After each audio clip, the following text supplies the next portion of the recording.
there just seems to be so many on the market, so many different types on the market. So I thought we'd just pick an unusual one and just have a look at a microphone that I've got, and that is the Rode Videomic Stereo Pro.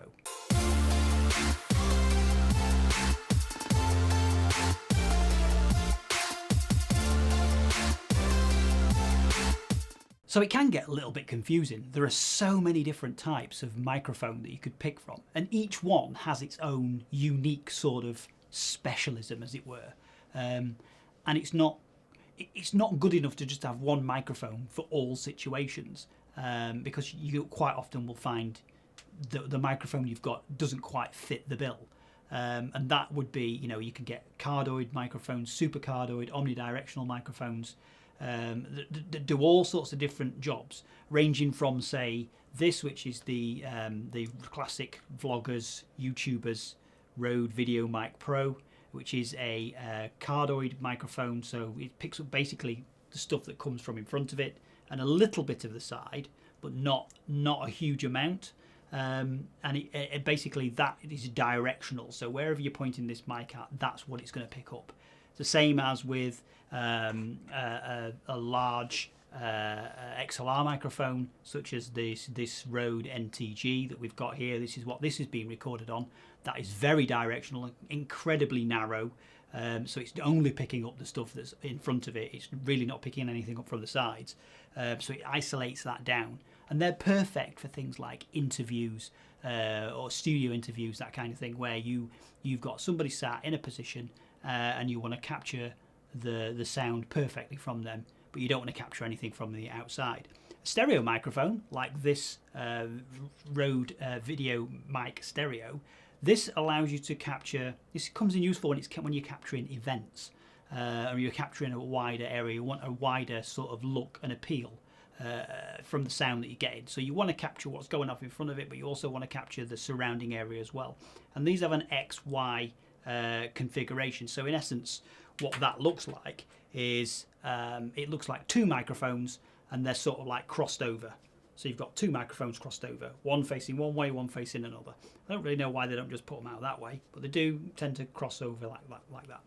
And that basically picks up sound from the surrounding area. So you get a richer sound than you would if you were using, say, an XLR mic, or you were using the Videomic Pro, because you're basically getting the stuff happening left and right, so you get a true stereo sound. So effectively, that's what you actually get from it. Now, in terms of actually what this mic is like, this was I think it was £157. It's by no means the most expensive microphone there is out there. But it performs incredibly well. It doesn't perform well for an interview, for instance. You would want to use the XLR microphone or the Videomic Pro or something like that, or something along those lines, whether that's from a different company or wherever that's for. If you've got people who were moving around and you wanted a dynamic shot, so you wanted to film them whilst they were talking but moving at the same time, then a lavalier microphone or a lapel microphone with a transmitter, these are the things that you would want to use in order to be able to capture the sound perfectly, as it were. And these, obviously, there are a million different types of these, ranging from sort of £10 right up to £1,000 for just the microphone, never mind the transmitter. So in more detail with this, what do you actually get? So in the box, not a lot actually. You get the actual mic itself and an instruction manual, and pretty much that is it. The cable, unlike some of the other Rode microphones, the cable is actually attached to it, and it doesn't come off, but it does have a handy little sort of cable tie thing at the bottom of the mic. These are Rode mics, suspensions as well. So the good quality suspension systems, which will allow me to sort of bob it along. As you can see, it moves quite freely on the suspension system, bouncing around. So you're trying to take out some of that jiggle and some of that noise that you get from the camera movement and so on and so forth. In the back here, there's a box here at the back. So you pull that off, door on the back, and then out comes the battery. This doesn't actually come with a battery, so that you need to be keeping in mind that you need a 9-volt battery, one of the square jobs that goes in, because it doesn't actually come with a battery itself. So they don't supply one, unlike some of the other microphones that they do, like the Videomic Pro. They do provide a rechargeable battery with that. This is not. This can be rechargeable if you can get a 9-volt rechargeable battery, but it's not. This, because of that, has an on and off button with a little green light on the back that tells you that it's on, and it also has a high pass filter, and it also has a low minus 10 decibels, 0 plus minus 20 decibels setting, so you can alter the sound relative to what you're actually recording. But in reality, that is pretty much about all there is to it. It doesn't come with a furry wind cover, the dead cat furry wind cover. You have to buy that separate from Rode. I don't think Rode actually make one for this. But this foam ball does an excellent job of removing wind noise and such like anyway. But you may find there are situations where you would need that extra bit of protection in order to actually get the most from it. Let's just have a look and see at the difference between recording on this and recording on this. We're going to just show a scene. It's just a car driving past, but I just want to show you the difference in sound and how these two microphones work slightly differently. Bearing in mind that the Videomic Pro plus this one picks up just what's in front of it rather than what's all around, sideways and so on and so forth. This one is picking up in front, around, sides, and to some degree quite far back as well. So you will hopefully notice a difference in the sound from your speakers from one speaker to another, because you actually get in stereo from this, whereas with this it's a mono recording microphone. So let's just have a look at that now, and then you can see exactly what it is that you get.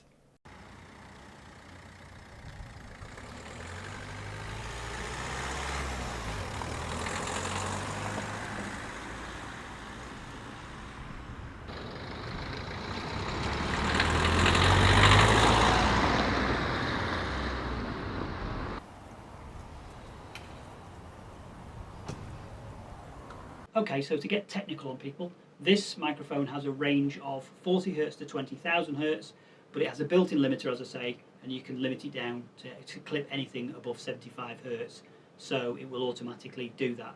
It's got a pair of condenser capsules in an XY configuration, so the tiny little capsules in an XY configuration, and it will do, like I said, minus 10 to minus 20 decibels with a high-pass filter, obviously. And it basically uses that one single 9-volt battery. It isn't massively complicated.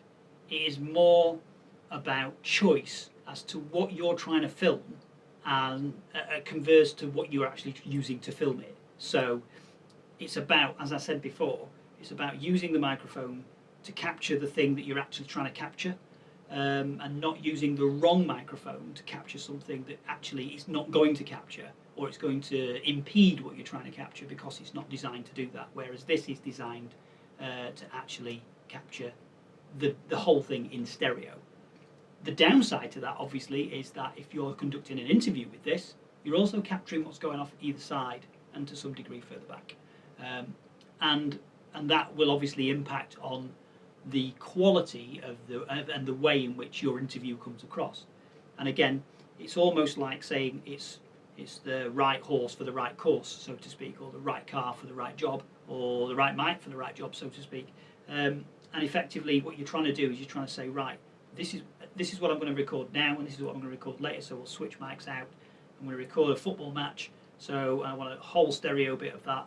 But then on top of that, I want to do an interview, so we also need a lav mic, or we also need a shotgun microphone or an NTG microphone in order to be able to do that. And again, it comes with its own amount of things that you need. You may need a boom pole, you may need longer cabling, you may need all sorts of other things that go along with that. But it's about that. It's about thinking and planning what you're actually going to record, and then recording on the right thing. This is an excellent microphone. It sounds very, very nice. It looks very, very good. It's not particularly large. It fits in a backpack quite well. When it came boxed, this takes a little bit of time to go back to being round because it was sort of on one side, obviously, and it's a bit squished and so on and so forth as Rode pack them in. or my particular one was. I'm a little bit disappointed that it didn't come with a battery. I think that's a bit stingy for something that's nearly £170.